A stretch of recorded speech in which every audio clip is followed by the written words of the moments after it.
Meus irmãos e minhas irmãs, paz e bem. O Evangelho dessa semana nos propõe para a nossa reflexão uma das páginas mais bonitas do Evangelho de Lucas. Lucas, diversas vezes eu já dizia isso para vocês, é conhecido como evangelista da misericórdia. Ora, tem diversos momentos deste Evangelho que nós vemos Jesus, que mais que em outros evangelistas, tem essa relação de grande misericórdia, uma misericórdia imensa em direção ao pecador. Mas, ao interno do Evangelho de Lucas, nós temos um capítulo inteiro, que é o capítulo 15, onde nós encontramos 3 parábolas da misericórdia. E é este o tema deste domingo da liturgia. E este longo capítulo nós vamos dividir em 2 partes na nossa reflexão.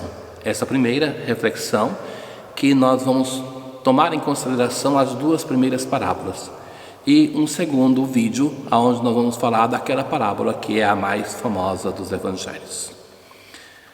O que acontece no início do capítulo 15?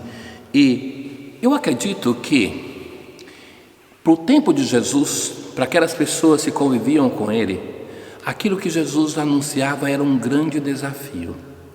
Mas acreditem-me, meus irmãos, ainda hoje essas parábolas são tão desafiantes para todos nós, que muitas vezes nós mudamos o sentido daquilo que Jesus está dizendo, somente para não colocar em risco a imagem de Deus que nós criamos. Verdadeiramente, era este o problema dos interlocutores de Jesus, os fariseus e os escribas. Não é porque não acreditavam em Deus, é porque não queriam mudar a imagem de Deus que eles tinham. O que acontece no início do capítulo 15 de Lucas? Começa assim: os publicanos e pecadores aproximavam-se de Jesus para o escutar. Os fariseus, porém, e os mestres da lei, os escribas, criticavam Jesus.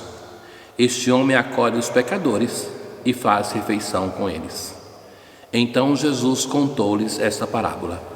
Nós vemos no início do Evangelho que é esta a motivação pela qual Jesus conta essas parábolas, que aquela multidão se dividia em 2 grupos, os pecadores e os publicanos. Os publicanos eram aqueles que cobravam impostos. Mateus era um publicano e eram odiados, eram considerados pecadores públicos.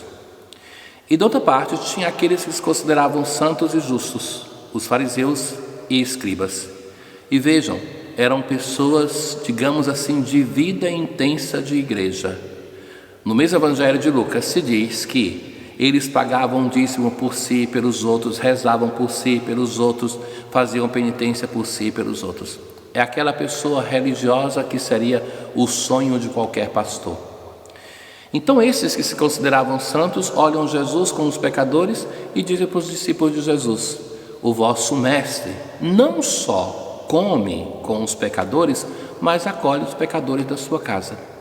E para responder a isso, Jesus conta essas parábolas que vêm agora. E conta para quem? Para os fariseus e os mestres da lei. Então tenhamos isso em conta. A parábola é contada para esses que se consideram santos. E a primeira parábola nos fala daquele pastor que tem 100 ovelhas e perde uma, deixa as 99 no deserto e vai procurar aquela que é perdida. Jesus é um mestre em contar parábola, e ele, para se defender, Jesus não fala de si, Jesus não começa uma guerra, mas ele começa a perguntar para os seus interlocutores. E a pergunta começa assim: se um de vós tem 100 ovelhas e perde uma, não deixa as 99 no deserto? Na verdade, poucos são os pastores que fariam isso. A maioria dos pastores pensariam assim: é melhor proteger as 99 do que arriscar 99 por uma, porque ele deixa as 99 para ir buscar aquela. Na verdade, para esse pastor, cada ovelha é especial, cada ovelha é importante. Só por isso ele deixa as 99 para buscar aquela ovelha que é perdida. Ele coloca em risco tudo. E é ilógico isso, porque o amor é ilógico, o amor não consegue se conter. E quando encontra, coloca nos ombros, porque a ovelha é cansada. E faz festa, chama os vizinhos, alegrai-vos comigo, encontrei a minha ovelha que estava perdida. Era um costume em Israel contar duas parábolas em seguida que têm mais ou menos a mesma história para reforçar uma ideia. A segunda parábola é mais ou menos a mesma história. Uma mulher naquele tempo não tinha uma pensão social.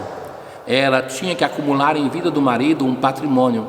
E as casas não eram com um pavimento liso, não tinha iluminação, então se perdia alguma coisa tinha que varrer até encontrar. Então essa agora busca não uma ovelha que pode retribuir, mas uma moeda que não tem nenhuma relação com uma pessoa, não tem nenhum sentimento de afeto, de gratidão. Então é por mérito próprio, é ela que se dedica. A segunda parábola nos fala da ação de Deus para buscar aquilo que é perdido. Mas interessante nessa parábola é todo o cuidado da mulher. Não acende uma lâmpada, varre a casa e a procura cuidadosamente até encontrá-la. E quando encontra, faz uma grande festa. A conclusão das duas parábolas é isso que é o problema dos fariseus e dos mestres da lei com Jesus. Porque ele vai dizer assim: tem mais alegria no céu por um só pecador que se converte do que por 99 justos que não têm necessidade de conversão. Qual é o problema dos fariseus, dos mestres da lei que escutavam de Jesus? E talvez o problema de tantos de nós é que nos consideramos tantas vezes tão santos, julgando o nosso irmão, e que julgamos que nós temos direitos em relação a Deus e que por isso nós não precisamos conversão.